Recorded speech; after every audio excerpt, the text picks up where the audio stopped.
Well, first of all, welcome and thank you very much indeed for joining us today. Very much appreciated. Thank you. Thank you. Now, amendments and voting on amendments is an important part of the IACP conference, and as far as I understand, there are 7 this year, so talk us through them. Correct. There are 7 amendments being considered for this year. They range from issues from modernizing the mission statement of the association to refining some of the eligibility requirements to run for elected office.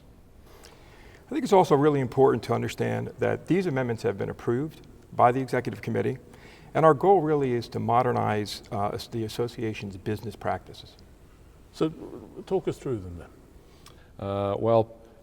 First thing I want to say is before we even talk about the amendments is how do they get passed? And that occurs through voting. Right. And voting will occur on Monday, right.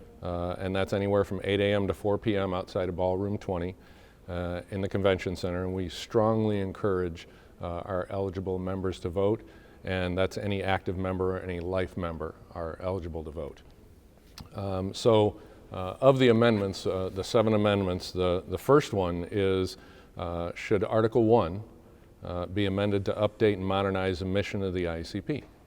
And really the purpose of that amendment is it updates the mission to accurately reflect the work of the association, and it really removes a vision and value statement from the article and places it more appropriately in the strategic plan where it belongs.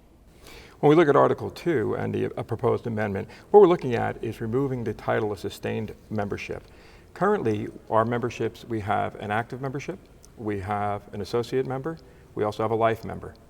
The word sustained, or the category of sustained membership, really is a historical remnant from the past, and when we looked at our records, we found that there actually has never been a sustained member in that category. Proposed Amendment 3. Shall Article 3 be amended to clarify duties and responsibilities of the IACP Executive Committee? And that amendment really updates some outdated language that was currently there. Okay, number 4. And really to piggyback right on that, Amendment 4 change would update some of the outdated language dealing with the IACP Board of Officers. In addition, it would make sure and clarify the officers' roles in relationship to the Executive Committee. Okay, number 5. Number 5 is very important.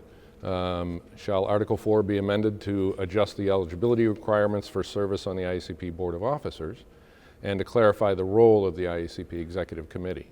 One of those parts of the proposed amendment is that would require individuals interested in serving on the IACP Board of Officers have to be a member of the association for 3 years rather than the current 2 years. Okay. And if we look at the Amendment 6, it's looking at the authority to establish rules and regulations for the Executive Committee when it deals with the elections. We take the elections very seriously, and we want to make sure that we are doing it right. Currently, it'll make no changes to the current policy that we have, but it will give them the authority to make changes in the future while keeping us in line with best practices of nonprofit associations across the country.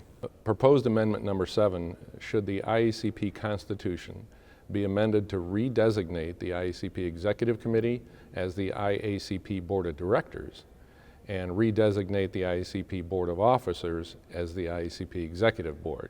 Now that may just sound like word games, but it's really, it addresses the inconsistency of the IACP with other large associations, and so this brings proper terminology to our association. Okay, so that's the 7 amendments. What else do we need to know? Well, the message I think we need to get out is that this is their association. It's the member association. They are in control of it, and the only way they can remain in control of it is to get out there and vote. We need them to come out in numbers and vote. Okay, so let's finish off. Remind us how and when people do that. Voting occurs on Monday, the 17th, and that's from anywhere from 8 a.m. to 4 p.m. It's outside of Ballroom 20 in the Convention Center, and again, all active members or life members are eligible to vote. Get out and vote, that's the message. Get out and vote. Get out and vote. Marvelous. Thank you both very much indeed. Appreciate it. Thank you. Thank you very much.